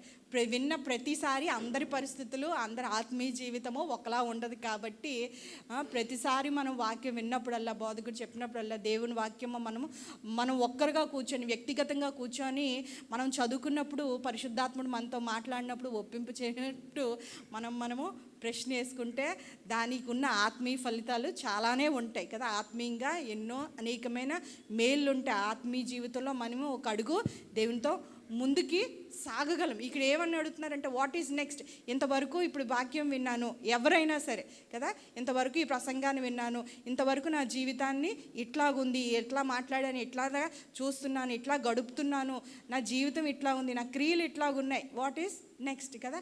అట్లాగా ప్రశ్న వేసుకుంటూ సోవాటని వెళ్ళిపోకుండా కదా, వాక్యమందు పేతురు ప్రసంగించినప్పుడు వాళ్ళు హృదయంలో పొడవబడి ఏం చేశారంట, వారు బాప్తిజము పొందుకున్నారు అని ఉంటుంది. అంటే హృదయంలో పొడవబడిపోతే, వాక్యంలోని ఏంటంటే వాక్యం శక్తి గలది. మనము ఏం చేయాలంటే, ఈ కల్మషము లేదంటే విర్రవీగుచున్న దుష్టత్వము ఆటంకపరుస్తూ ఉంటుందంట. ఏంటంట, ఈ లోపల వాక్యము నాటబడకుండా ఉండటానికి. ఎందుకు ఈ వాక్యం నాటబడాలి లోపల అంటే, ఇప్పుడు నేను చెప్పాను కదా, క్రైస్తవ జీవితానికి ఏంటంట లోపల కదా, అంతా లోపల జీవితమే, రహస్య జీవితమే ఆత్మీయ క్రైస్తవ జీవితానికి అది పునాది కదా. బయట చేసే కార్యాలు కాదు, కానీ లోపల కార్యము జరగాలి. లోపల నాటబడితే దుష్టత్వము అది లేదంటే కల్మషము కదా.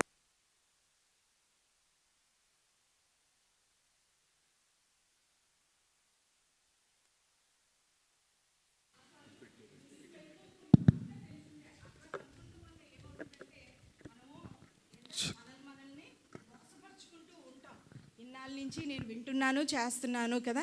ఏనాడు అట్లాగా ఆత్మీయ గర్వము మన జీవితాలకి వస్తే కదా, ఇది ఎన్నోసార్లు విన్నాను కదా.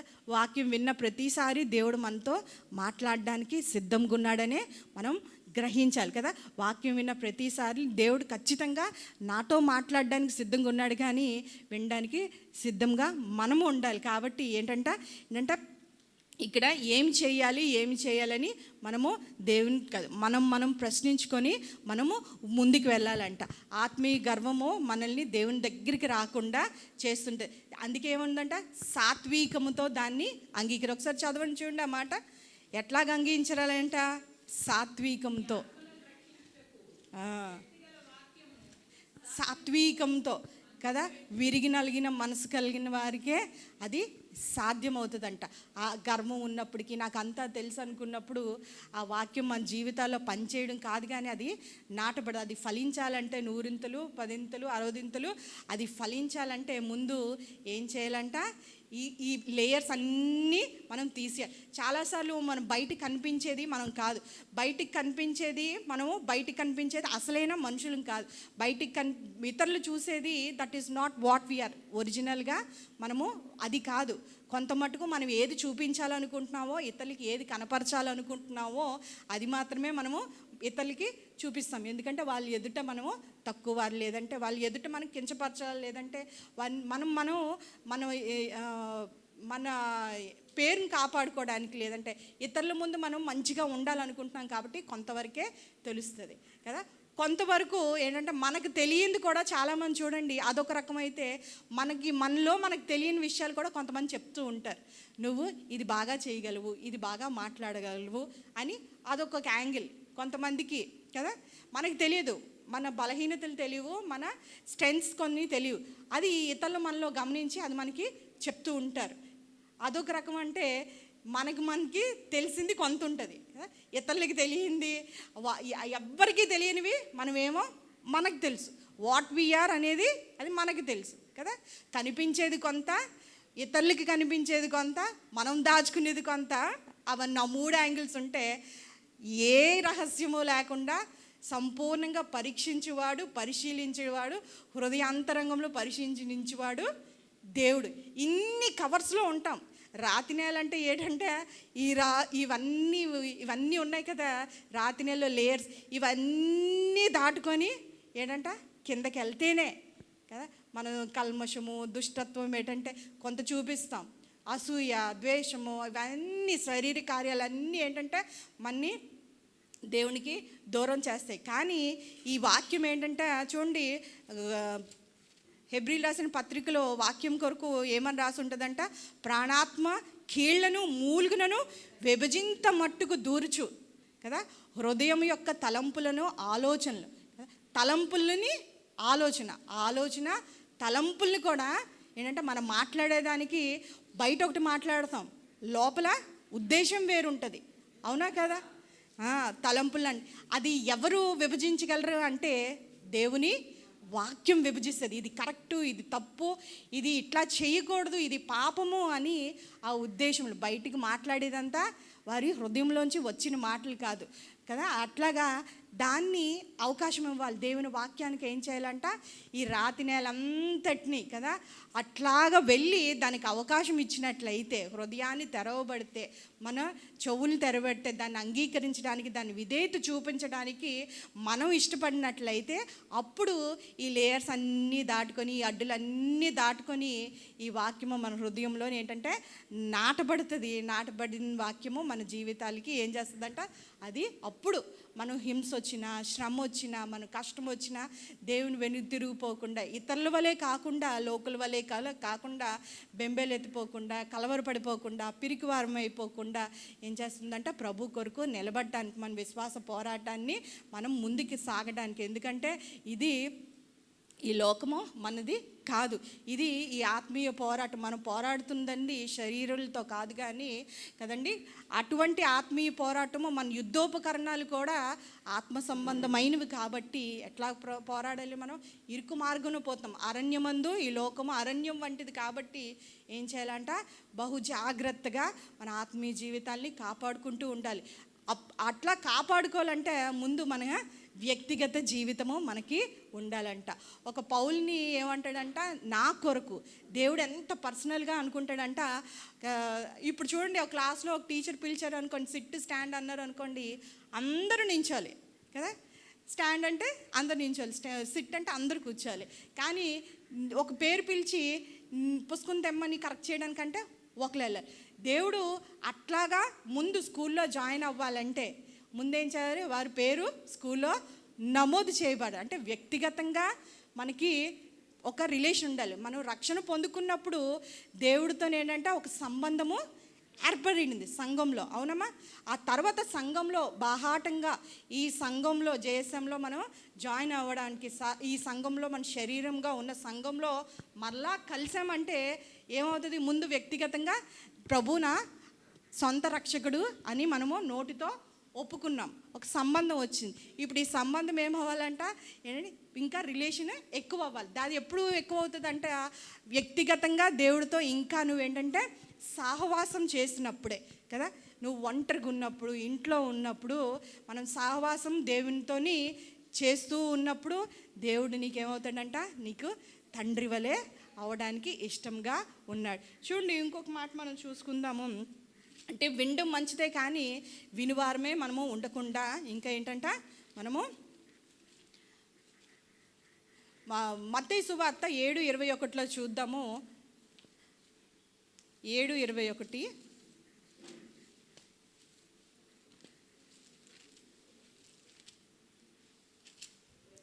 ప్రభువా చెప్పండి అక్క.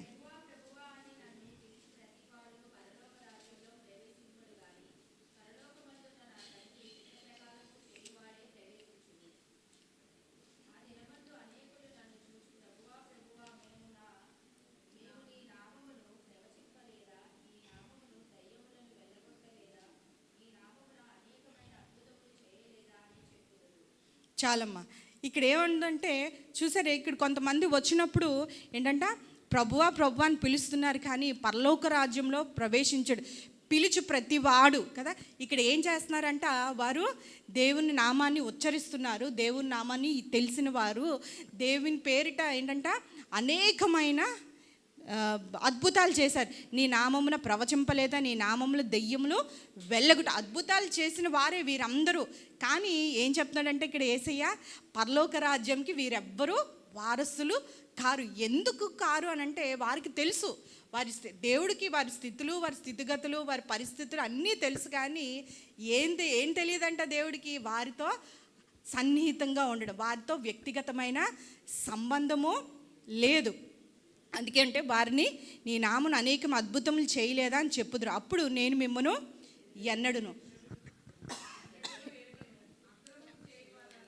ఇంకా ఏమంటున్నాడంటే దేవుడు, అక్రమము చేయువారులారా అంటే మనం ఎంత బాహ్యంగా ఆచారపూర్వకమైన భక్తి మనం ఎంత చేసినప్పటికీ, పాటలు పాడినప్పటికీ, ఏదైనా అనుకోండి, సంఘంలో మనం చేసినవన్నీ కూడా ఏంటంట దేవుడు ఏం చేస్తాడంట, వ్యక్తిగతంగా దేవునితోని నీకు ఎంత సంబంధం అయితే ఉందో అది లేనప్పుడు ఏంటంట పరలోక రాజ్యంలో ప్రవేశించుట నేను ఎన్నడూనూ ఎరుగను అని దేవుడు చెప్తున్నాడు. ఇంకొక మాట చూద్దాం, అపోస్తుల కార్యము 19వ అధ్యాయము 15వ మాట, 14వ మాట. యూదుడైన స్కెవెన్యు ఒక ప్రధాన యాజకుని కుమారులు 7 అలాగూ చేయుచుండ్రి. అందుకు ఆ దయ్యం, నేను యేసును గుర్తెరుగును, పౌలు కూడా ఎరుగును, కానీ మీరు ఎవరన్నా అడుగా ఆ దయ్యం పట్టిన వాడు ఎగిరి వాని మీద పడి వారి ఇద్దరిని లొంగదీసి గెలిచాను. అందుకు వారు దిగంబరులై గాయములు తగిలి ఆ ఇంట నుండి పారిపోయారు. ఈ సంగతి అంటే ఎఫెసులోని పౌలు గారు పరిచర్య చేస్తున్నప్పుడు పౌలు గారు యేసునామంలో అనేక అద్భుతాలు ఆశ్చర్యకార్యాలు చేస్తారంట. ఆయన నడికట్టు వేస్తున్నప్పుడు గడ్డలు లేదంటే స్వస్థతలు ప్రజలు పొందుకున్నప్పుడు యూదులే, ఎవరు యూదులైనా ఒక ప్రధాన యాజకుడు ఉన్నాడంట, స్కెవెన్ అని చెప్పి.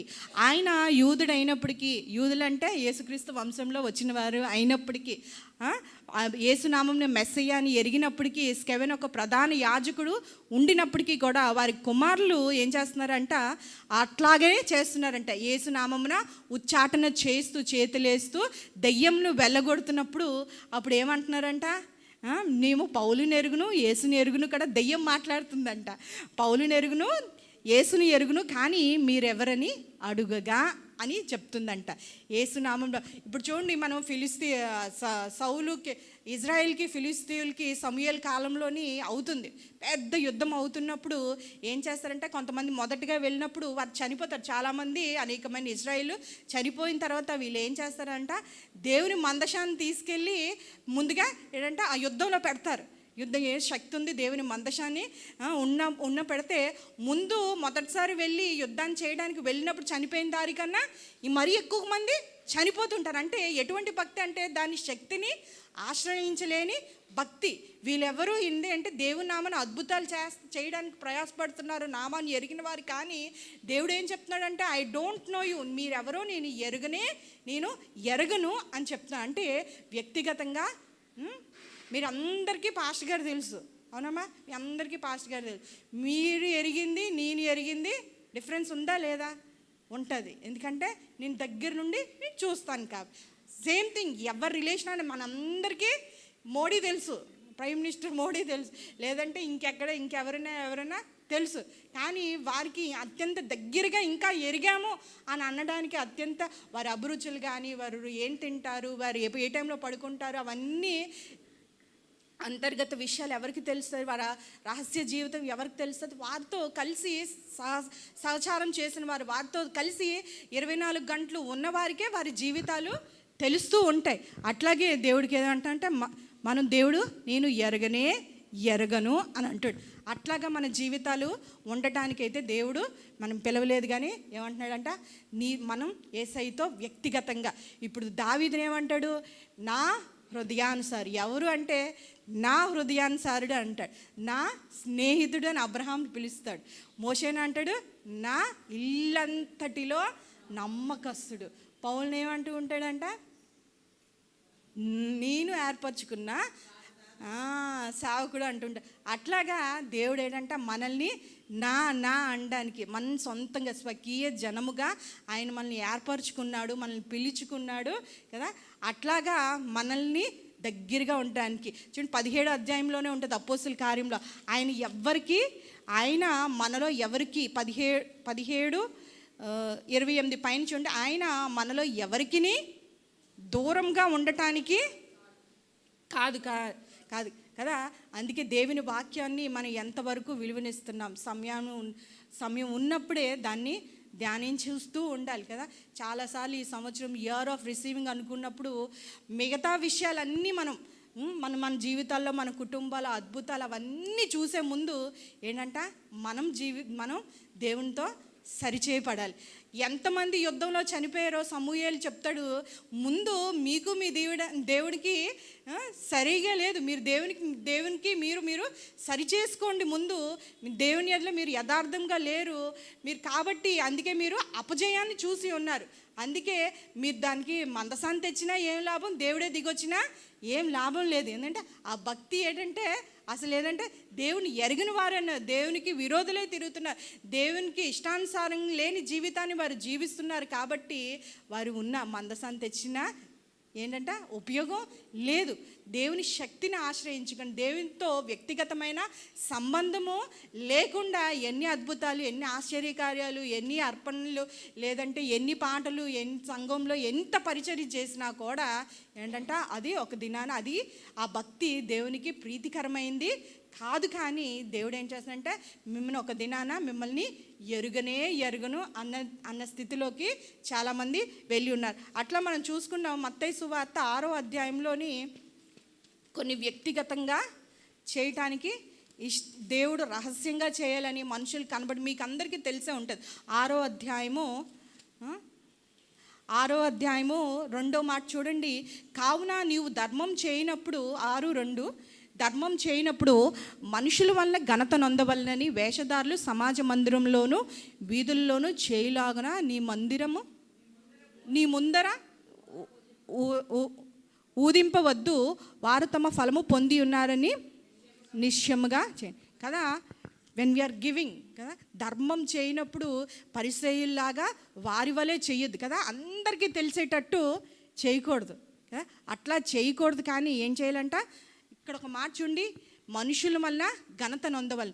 అననీయ సప్పేరు ఏం చేశారంట, మనుషుల వల్ల సంఘానికి తెలియాలని చెప్పి వారు ఇచ్చారు, కానీ వారి ఉద్దేశము వేరుగా ఉంది. కాబట్టి వారు ఏంటంటే వెంటనే దేవుని తీర్పు మరణాన్నే పొందుకున్నారు, వారు మెప్పును పొందుకున్నారు. మనుషుల వల్ల ఘనత నొందవలన. చూడండి, కానుకలు పెట్టి వద్ద ఎవరు కూర్చున్నారంట, యేసయ్య కూర్చున్నారు. అనేక మంది అధికంగా ఇచ్చారు, వారికి అది ఇవ్వడం వల్ల అధికంగా ఇచ్చినా వారి ఏంటంటే అది వారికి ఏమీ కాదు, నథింగ్. వారు ఎంత అధికంగా ఇచ్చినా అది వారికి ఏమీ వెలితి చేయదు. కానీ 2 కాసులే ఇచ్చింది, చాలా తక్కువే ఇచ్చింది, దేవుడు తేరి చూస్తున్నాడు అని ఉంటుంది ఒక మాట. కానుకలు పెట్టి దగ్గర అంటే మనం ఇస్తున్నప్పుడు ఎవరు చూస్తున్నారంట, కానుకలు పెట్టి దగ్గర పాస్టర్ గారు చూడపోయినా ఎవరో చూడపోయినా దేవుడు చూస్తూ ఉన్నాడు కదా. మనుషులు మెప్పు పొందవాలని కాదు కానీ కదా, తన జీవం అంతా ఇచ్చిందంట. అంటే దేవుడు తీర్పులు చాలా డిఫరెంట్గా ఉంటాయి. నువ్వు కనబడాలని, నువ్వు ఇతరులు మెప్పు పొందాలని మనం ఇచ్చామనుకోండి, అది దానికి ఏంటంట ఫలితము లేదంట. రహస్యంగా చేసే కార్యాలు కొన్ని ఉన్నాయంట, అది మన ఆత్మీయ జీవితానికి చాలా పటిష్టమైనవి, ప్రాముఖ్యమైనవి అంట.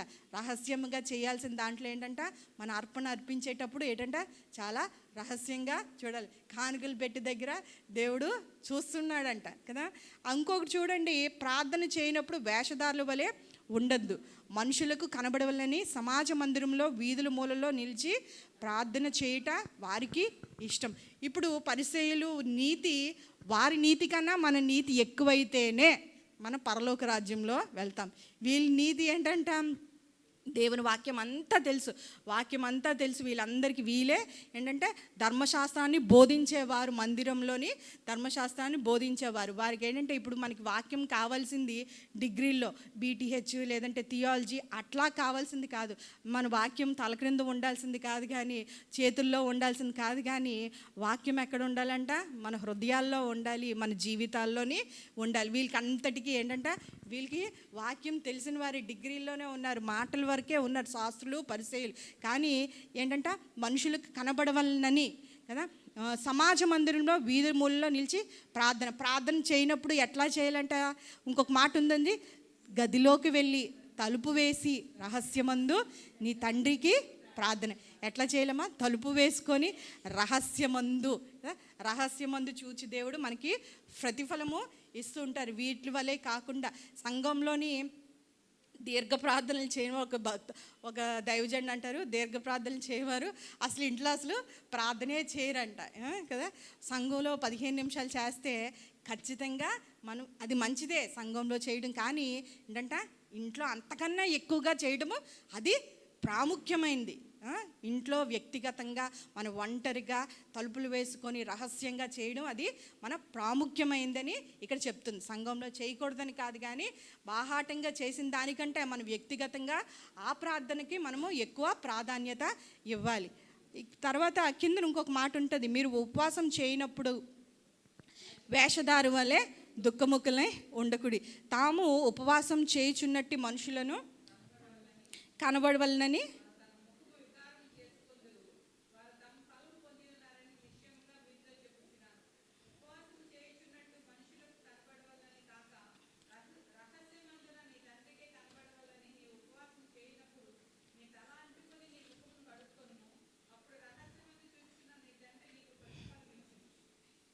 చాలా. ఇప్పుడు ప్రార్థన ప్రాముఖ్యత కొరకు, ఉపవాసం ప్రాముఖ్యత కొరకు, ఉపవాసం చేయనప్పుడు కూడా ఏంటంటే అందరికీ చెప్పి కాదు, కానీ ఏంటంటే ముఖంలో చూపించేయడం కాదు, కానీ కొన్ని ఏంటంటే రహస్యంగా చేసేవి. అంటే అది ఎవరికి తెలియని అవసరం లేదు.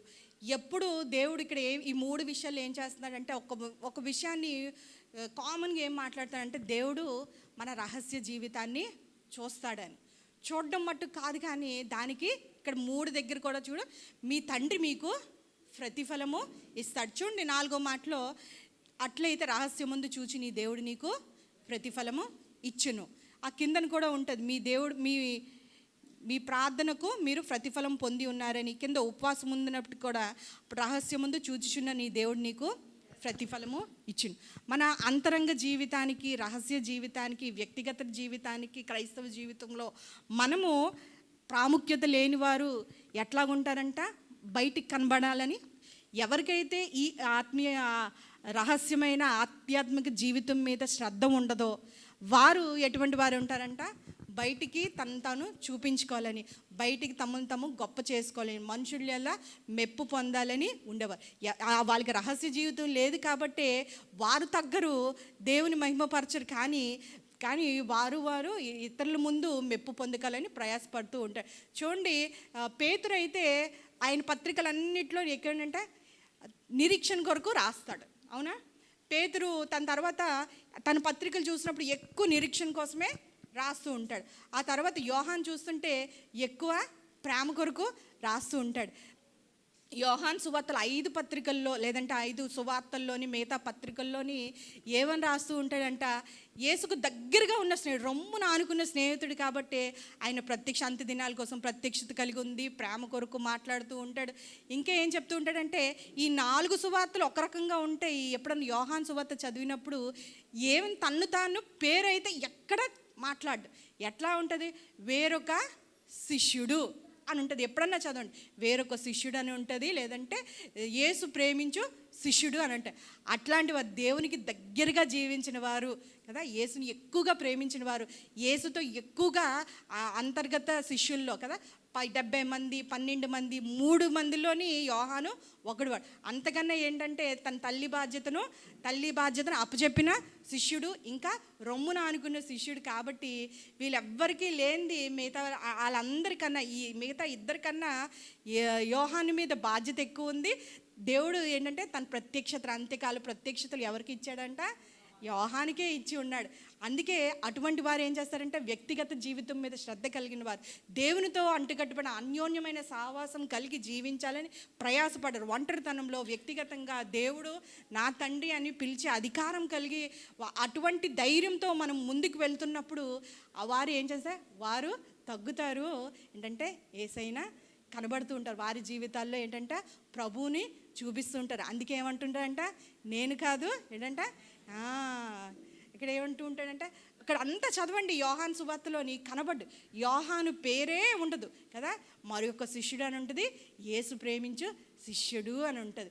అట్లాగా ఆత్మీయ జీవితంలో ఎప్పుడైతే మనము వ్యక్తిగతంగా మనం తగ్గుతామో ఆత్మీయ జీవితంలో, ఇప్పుడు మనం చూసుకునే విషయాలన్నిట్లో అంతరంగంలోని సత్యమును కోరే దేవుడు. ఎక్కడ కోరుతున్నాడు దేవుడు? అంతరంగంలో కదా. It is all related to heart కదా.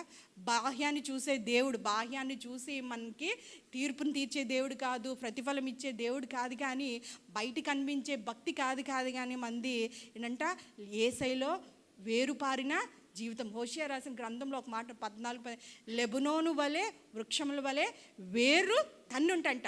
అంటే ఆ పర్వతం మీద, ఆ కొండ మీద ఏంటంటే చెట్లు అంట పొడుగ్గా దిట్టంగా బలంగా ఉంటాయంట. దాని వేర్లు ఎలా ఉంటాయంట, లోతుగా ఉంటాయంట.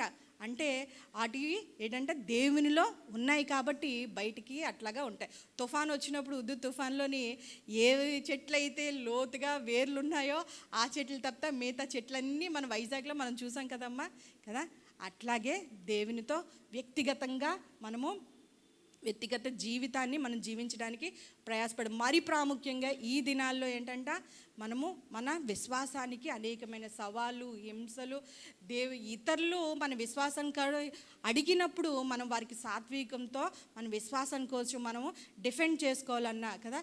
అనేకమైన ఏంటంటే అబద్ధ బోధలు వస్తున్నప్పుడు మన ఆత్మీయ వ్యక్తిగతంగా మనము స్థిరపడాలి, దేవునితో అంటుకట్టబడాలి. ఎందుకంటే ఈ రహస్య జీవితానికి వ్యక్తిగత జీవితానికి ప్రాముఖ్యత ఇవ్వకపోతే ఓ దినాన చూడండి, 1 కొరింథీయులు రాసిన పత్రిక ఆఖరిలో దేవుడే అది బట్టబయలు చేసేస్తాడు. ఆఖరిగా చూసుకొని ముగించేసాం. 1 కొరింథీ 4:5. దానికి మనం ప్రాముఖ్యత ఇవ్వకపోతే చెప్పండి అక్క.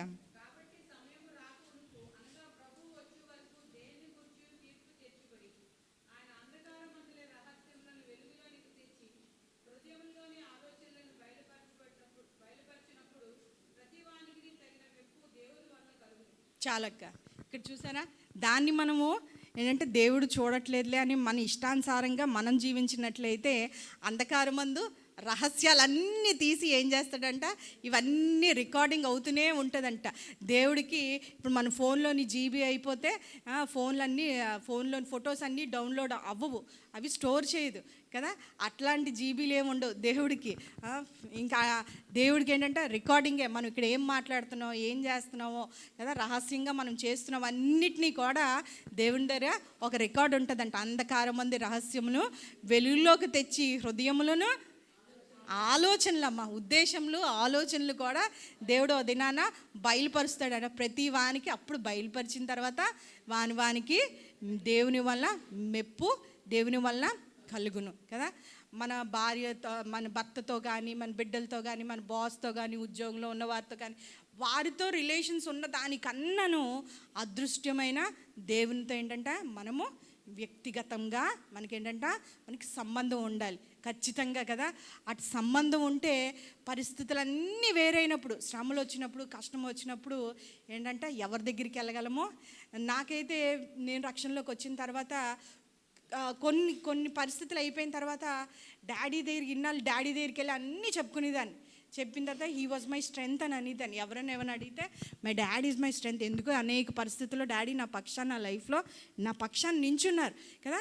అట్లా నించున్నారు, కానీ వ్యక్తిగతంగా కొన్ని సమయాలు పరిస్థితి వచ్చినప్పుడు నేను చెప్పలేకపోయేదాన్ని. కొన్ని పరిస్థితులు ఎందుకు చెప్పలేకపోయానంటే వాళ్ళ ఫెయిత్ ఏమవుతుందంట, తప్పిపోతారు, విశ్వాసం వాళ్ళకి బలహీన పడిపోతారు. ఎందుకంటే నా తర్వాత రక్షణలోకి వచ్చారు కాబట్టి వాళ్ళు బలహీన పడిపోతే, దేవుడిచ్చిన మంచి అవకాశం ఏంటంటే ప్రతి సమస్య వచ్చినప్పుడు, కన్నీరు వచ్చినప్పుడు, దుఃఖం వచ్చినప్పుడు ఎక్కడికి వెళ్ళేదాన్ని కదా. ఎప్పుడు యవ్వనస్తులు పిల్లలకి అదే చెప్తారు, మీరు ఇతరుల దగ్గర ఏడవద్దు, ముందు ఏడకండి, ఎవరికి చెప్పకండి, ముందు వెళ్ళండి, దేవుని పాదాలు పట్టుకోండి, వెళ్ళి అక్కడ కన్నీరు ఏడండి.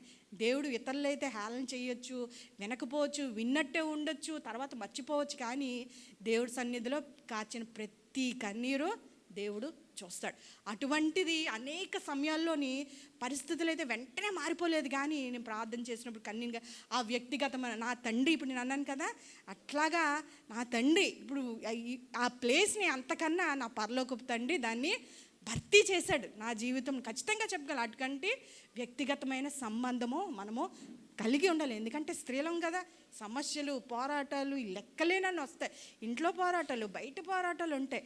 ఆ సంబంధం మనకి ఖచ్చితంగా కావాలి, లేదంటే ఎవరికి చెప్పుకుంటాం. కొన్నిసార్లు దేవుడు ఏం చేస్తాడంటే, దేవునితో సంబంధం పెరగాలంటే వాళ్ళు కూడా మనకి మంచివారే, మన స్నేహితులే, మన బంధువులే, మన భర్తే, తల్లిదండ్రులే కొన్నిసార్లు దేవుడు దూరం పెడుతూ ఉంటారు. వాళ్ళే మనకు వ్యతిరేకంగా ఉంటూ ఉంటారు. కానీ మన పరిస్థితి ఏదైనా నిన్న నేడు ఏకరీతం. ఆయన ప్రేమ ఏంటంటే మన ఎడల ఏకరీతిగా ఉన్న దేవుడు. ఆయన ఏ సమయం అందు ఆయన పాదాలు పట్టుకొని కన్నీరు కార్చినప్పుడు, మనం మూలిగినప్పుడు లోతునున్న బాధ మనుషులకు కనబడదు, కానీ ఎవరికి కనబడుతుందమ్మా, దేవుడికి కనబడుతుంది.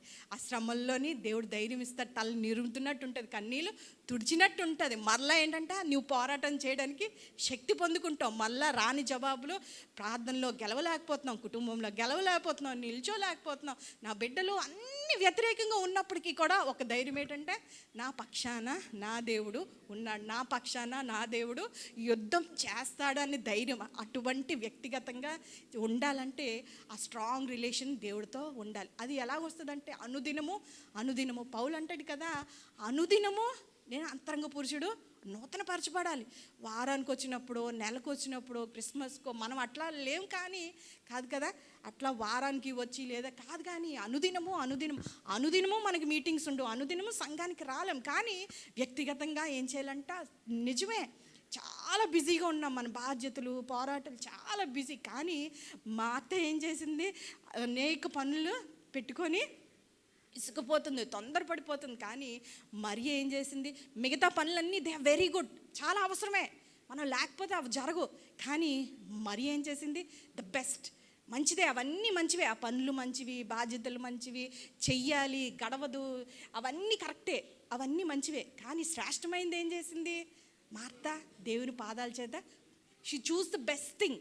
ఇప్పుడు మనకి తెలియాలి ఏది గుడ్ థింగ్, ఏది బెస్ట్ థింగ్. దేవుని పాదాల చెందుకి మనము కూర్చోడు. అది మార్త ఏం చేసిందంట, she choose the best thing, మంచి దాన్ని, శ్రేష్టమైన దాన్ని దేవుడు చెప్తాడు ఏర్పరచుకుంది. కాబట్టి అది ఆమె యొద్ద నుంచి తీసివేయబడదు. పడలేదు. అందుకే ఈ లోకంలో ఒక భక్తుడు అంటాడు కంటే be like a Mary in the Martha world.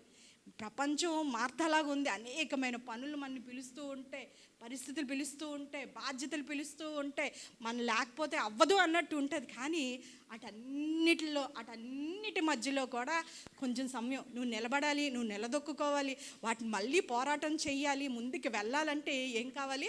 నీ దేవునితో శక్తి ఎక్కడి నుంచి వస్తుందంట? దేవుని పాదాలు పట్టుకుంటేనే వస్తుంది. నిలబడలేం లేదంటే ఖచ్చితంగా. అట్లా లేకుండా ఏదో వచ్చేసి సంఘంకి గబగబగా వచ్చేసి వెళ్ళిపోయి ఇక్కడ వినేసి వెళ్ళిపోతే సంఘంలో కనబడి పరిచయం చేసేస్తే లేదు. వ్యక్తిగతంగా నీకేం కావాలంటే మనకి ఈ దినాలు చాలా ఎక్కడ కోల్పోతూ ఉంటామంటే మన సైము దేవునికి సమయాన్ని ఇవ్వడానికే చాలాసార్లు మనం కోల్పోతూ ఉంటాం. వ్యక్తిగతంగా వాక్యం చదవడానికి, వ్యక్తిగతంగా ఏంటంటే దేవుని ప్రార్థనా సమయమే మనం మిస్ కొట్టేస్తూ ఉంటాం. అట్లా కాదు, కానీ పరిస్థితులను బట్టి, మనకున్న పరిస్థితులు, జరుగుతున్న ప్రపంచాన్ని బట్టి, ఇవన్నిటిని బట్టి ఏం చేయాలంటే ప్రభు కొరకు నిలబడాలంటే, శ్రమ వచ్చినప్పుడు, కష్టం వచ్చినప్పుడు, విశ్వాసానికి సవాళ్ళు వచ్చేటప్పుడు మనం నిలబడాలంటే ఏం చేయాలంటే ప్రభుతో వ్యక్తిగతంగా తండ్రి అని పాదాలు మరలా పట్టుకోవడానికి మనం అన్ని విజయం పొందుకునేలాగిన ఆత్మీయ జీవితంలో అటువంటి వ్యక్తిగత జీవితాన్ని పొందుకోవడానికి మనం ప్రయాసపడుతూనే ఉండాలి. అటువంటి జీవితం మనం కలిగి ఉండాలని ప్రార్థన చేద్దాము. చిన్న మాట ప్రార్థన చేసి ముగిందాము. పరిశుద్ధుడా, ప్రేమగల తండ్రి, కృపగల దేవా, అవును ప్రభువా, నీతో అన్యోన్య సహవాసం కలిగినైనా నిన్ను ఎరిగే వారంగా మా తండ్రి అనే పిలిచే గొప్ప భాగ్యాన్ని, ధన్యతలు మా అందరికీ ఇచ్చి ఉన్నావు ప్రభువా. అనేక మార్లు ప్రభువా నాయన వాక్యం చదువుట్లో ప్రభువా, ప్రార్థన చేయట్లో మేము వెనుకబడి ఉన్నామేమో ప్రభువా. నీ సమయాన్ని మేము దొంగిలిస్తున్నామేమో ప్రభువా. నాయన మా బాధ్యతలు అనేకమైన అడ్డులు, ఆటంకాలు ప్రభువా నీకు అడ్డంగా ఉన్నాయేమో ప్రభువా. ఈ దినాన ఈ సన్నిధిలో ప్రభువా మరి ఒక తీర్మానం చేసుకుంటున్నాం ప్రభువా. నాయన నాతో సహా ప్రభువా మరి ఒక్కసారి ప్రభువా నా వ్యక్తిగతమైన సంబంధం నీతో ప్రభువా, నిన్ను ఎరిగే వారంగా ఉండటకు ప్రభువా, నీ గుణాతిశయములు కలిగి మేము జీవించే వారంగా ఉండటకు ప్రభువా, నీ వాక్యాన్ని పఠించుటకు నాయన, దాని శ్రద్ధ కలిగి నాయన మేము ధ్యానం చేయుటకు ప్రభువా మీరు కనికరించమని వేడుకొంచున్నాం నాయన. సమయాన్ని తీసుకుంటకు ప్రభువా, అది ఇష్టంతో మేము చేయలాగున ప్రభువా, ప్రార్థన యందు నిన్ను కనిపెట్టులాగున ప్రభువా, విసుకగా ఎడతెగక మగసిరి కలిగి నాయన అంగలార్చుటకు ప్రభువా నాయన, రోధించే స్త్రీలుగా ఉండుటకు, తెలివిగల స్త్రీలుగా ఉండుటకు ప్రభువా నీ సన్నిధిలో మోకరించులాగున ప్రభువా, దివారాత్రులు నీ సన్నిధిలో నాయన మా కుటుంబముల కొరకు, మా అవసరతల కొరకు, మా సంఘముల కొరకు, మా దేశముల కొరకు నాయన, మా బంధువుల కొరకు నాయన మేము నాయన నీ సన్నిధిలో మొరపెట్టులాగున ప్రభువా, నీ ప్రార్థన ఆత్మను మా మీద కృమ్మరించమని వేడుకొంచున్నాం ప్రభువా నాయన. మా మునుపటి ప్రేమను మాలో దయచేయమని వేడుకొంచున్నాం ప్రభువా. నీ కొరకు ఆసక్తి కలిగి, నీ కార్యములందు ఆసక్తి కలవారమై ఉండి ప్రభువా, నీ కార్యములందు స్థిరంగా ఉండే వారమై ఉంటుటకు ప్రభువా ఈ సహాయం దయచేయమని వేడుకొంచున్నాం. మరి ఒక్కసారి ప్రభువా ఈ సంవత్సరం నాయన నేను తీసుకున్న తీర్మానంలో వాక్యం చదువుతామని, ప్రార్థన చేస్తామని ప్రభువా నాయన, వ్యక్తిగతంగా నీతో సమయాన్ని గడుపుతామని తీసుకున్న తీర్మానాన్నింటినీ మరొకసారి మీరు జ్ఞాపకం చేసినందుకు నీకు వందనాలు ప్రభువా. అవును ప్రభువా, అటుగా జీవించటకు మేము బలహీనులము ప్రభువా, విసిరి వెళ్ళి మరలి రాని వారం వంటి వారం అని మీరు జ్ఞాపకం చేసుకోండి ప్రభువా. అనేక మార్లు తీర్మానం తీసుకొని మేము పడిపోతున్నామేమో ప్రభువా, మీరు నిలిచి ఉండుటకు ప్రభువా, చేసుకున్న తీర్మానంలో ప్రభువా ముందుకు కొనసాగుటకు నాయన మమ్మల్ని దృఢపరచండి, మమ్మల్ని బలపరచండి. నీ ఆత్మ కార్యములు చేయుటకు ప్రభువా, నీ బలమైన కార్యములు ప్రభువా మేము చేయుటకు ప్రభువా మీ సహాయం దయచేయండి. వచ్చిన ప్రతి స్త్రీని మీరు జ్ఞాపకం చేసుకోమని వేడుకొని మీ సన్నిధిలో రావాలని ప్రయాసంతో ప్రభువా వారి పనులన్నీ పక్కన పెట్టి, వారి బాధ్యతలు పక్కన పెట్టి వచ్చి ఉండగా ప్రభువా వారితో మాట్లాడి ఉన్నారు ప్రభువా. ఈ వాక్యం వారి జీవితాల్లో ప్రభువా నూరంతలుగా ఫలించుటకు మీ సహాయం దయచేయండి. వారి కుటుంబాల్లో విడుదల దయచేయండి, నెమ్మది జయాన్ని దయచేయండి ప్రభువా నాయన. ప్రతి ఆశను మీరు తీర్చమని మెట్టుకు ప్రభువా మేము వెళ్ళి వెళ్తుండగా నీ కృప మా తోడుగా ఉంచి నాయన మరలా మేము కలుస్తున్న ప్రయాసం అంతటి వరకు ప్రభువా మీరే మహిమ గంత ప్రభావాలు పొందుకోమని యేసు పరిశుద్ధ నామములో అడిగి వేడుకుంటున్నాం తండ్రి, ఆమేన్. యేసు రక్తమే జయం, సిలువ రక్తమే జయం. యేసు నామం సంపూర్ణ విజయం కలుగుగాక, అపవాది క్రియలకు అనంత నాశనం కలుగునుగాక, ఆమేన్.